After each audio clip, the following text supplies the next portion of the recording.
Hello YouTube family, welcome back to shares. आणि आजचा cinema public हा झालो होतो आपण आज पेरूचीवाडी फिरायला.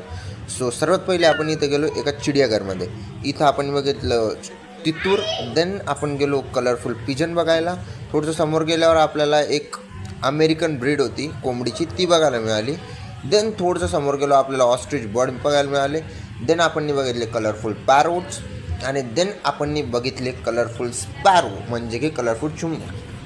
थोडंसं समोर गेलो आणि आपल्याला एक सरड्या बघायला मिळाला, जो की नॉर्मल सरड्यापेक्षा खूप मोठा होता. आणि याला हातात पण घेऊ देत होते. आणि मम्मी म्हणायला लागली मला याला हातावर घ्यायचं आहे. म्हटलं त्याने कधी मनावर घेतलं, तू अख्खी पेरूची वाळी पळत फिरशील. आता तुम्हाला वाटत ना सरड्याचा काय सीन आहे, बट ही एक अमेरिकन ब्रीड आहे ज्याची लाईफस्पॅन 20 वर्ष. हा छोटावाला जो आहे ना हा 3 वर्षाचा आहे आणि हा जो मोठावाला आहे तो 10 वर्षाचा कंप्लीट झाला आहे. विचार करा 20 वर्षात झाल्यावर केवढा होईल. देन आपली मम्मी तर बसून गेली, बसताना चुकाटा बघते ना, हातात साड्या घ्यायचा होता. आपली मम्मी पण खतरनाक आहे. मग आपण रिशू वगैरेचा फोटो वगैरे काढला मस्तपैकी. देन बघितला सरड्या गिरगिट होते ओके. देन आणि ही जी कोंबडी आहे ना ही आमच्या मागच फिरायची. देन आम्ही बघितलं सशे वगैरे बघितले. देन गेलो एका पिंजऱ्याकडं.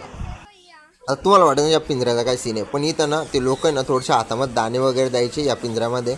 आणि इथं होते कलरफुल पॅरोट्स म्हणजे आपण पोपट म्हणू शकतो, जे की हातावर चढायचे, ते दाणे खायचे ओके. आणि इथं अंकलनी बघा एकनी दोन्ही तीन पोपट हातावर घेतले. त्या माणसानं चौथा पण देऊन दिला. आणि माझ्या हातावरचा पोपट दुसरा बसत पण नव्हता ना, हा उडत पण नव्हता. याला पकडूच बोर होऊन गेलो, खूप क्यूर झालो. मग मम्मीकडे गेलो तर मम्मी म्हणे मला साड्या हातावर घ्यायचं. मग साड्या हा पोपट हातावर घे. मग आणि ह्या पोपटाला बघून ना तर आपल्याला डायरेक्ट रिओ पिक्चरचीच आठवण आली. आणि अंकल बघा काय भारी पोज देतात. हे पोजच लय आवडलं बरं का आपल्याला अंकलचा. मग आम्ही इथून निघालो आणि मम्मी अजून एक गोष्ट घेऊन बसली.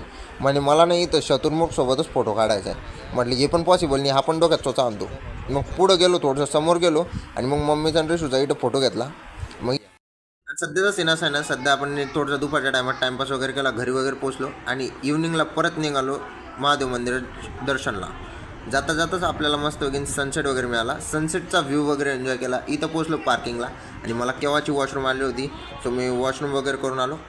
वॉशरूम वगैरे करून आल्यावर मला थोडंसं मंदिराचा डिस्टन्स होता, मधात मार्केट पण लागत होतं. म्हणून आपण मार्केट वगैरेचा मस्तपैकी व्ह्यू एन्जॉय केला. देन तिथं मंदिराजवळ पोचलो आणि आता दाखवतो तुम्हाला आम्ही कुठं आलेलो आहे.